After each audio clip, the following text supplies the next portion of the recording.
Assalamualaikum warahmatullahi wabarakatuh. Shalom, Om Swastiastu, Namo Buddhaya, Salam Kebajikan. Perkenalkan, nama saya Naila Rafandina Fardika dari kelas 12B. Pada kesempatan kali ini, saya memilih topik pembahasan tentang ASEAN.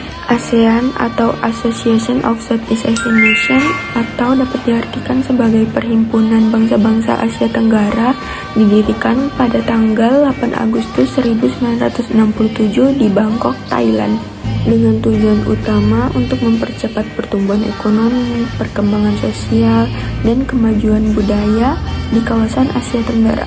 ASEAN dimulai dengan 5 negara pendiri, yaitu terdiri dari Indonesia, Malaysia, Filipina, Singapura, dan Thailand. Seiring berjalannya waktu, jumlah anggota ASEAN berkembang menjadi 10 negara, yaitu mencakup Brunei, Vietnam, Laos, Myanmar, dan Kamboja.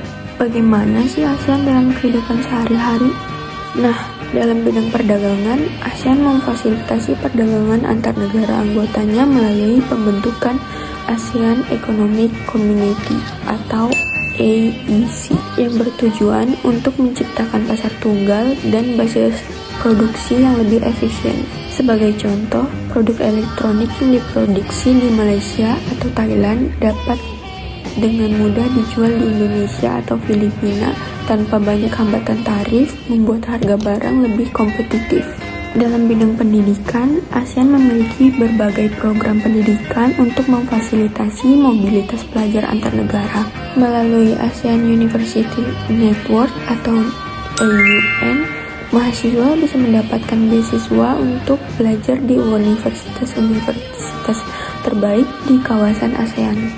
Selain itu, adanya program pertukaran pelajar dan kolaborasi antara universitas juga memungkinkan mahasiswa untuk memperluas wawasan mereka, baik dalam bidang akademik maupun budaya. Dalam sektor pariwisata, ASEAN bekerjasama untuk mempromosikan kawasan sebagai destinasi wisata yang terintegrasi. ASEAN Tourism Ministers bekerjasama untuk mempermudah akses wisatawan ke negara-negara anggota melalui inisiatif seperti ASEAN Common Visa yang memungkinkan wisatawan untuk mengunjungi lebih dari satu negara anggota dengan satu visa. Selain itu, negara-negara ASEAN sering melakukan promosi bersama di luar negeri seperti pameran pariwisata ASEAN. Apa sih yang terjadi kalau ASEAN tidak ada?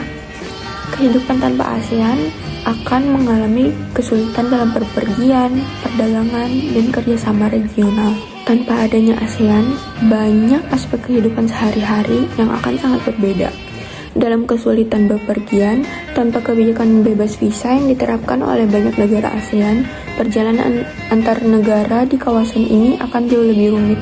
Wisatawan dan pembisnis harus mengurus visa untuk setiap negara yang dikunjungi, yang memakan waktu dan biaya. Misalnya, perjalanan dari Indonesia ke Thailand, Vietnam, dan Malaysia akan melibatkan proses visa yang lebih rumit dan lebih mahal. Padahal saat ini, banyak negara ASEAN yang memberikan kebebasan visa atau visa on arrival bagi sesama anggota. Nah, dalam kesulitan perdagangan, tanpa adanya ASEAN, perdagangan antara Asia Tenggara akan lebih terhambat karena tidak ada perjanjian perdagangan bebas seperti yang ada di dalam ASEAN Free Trade Area atau AFTA.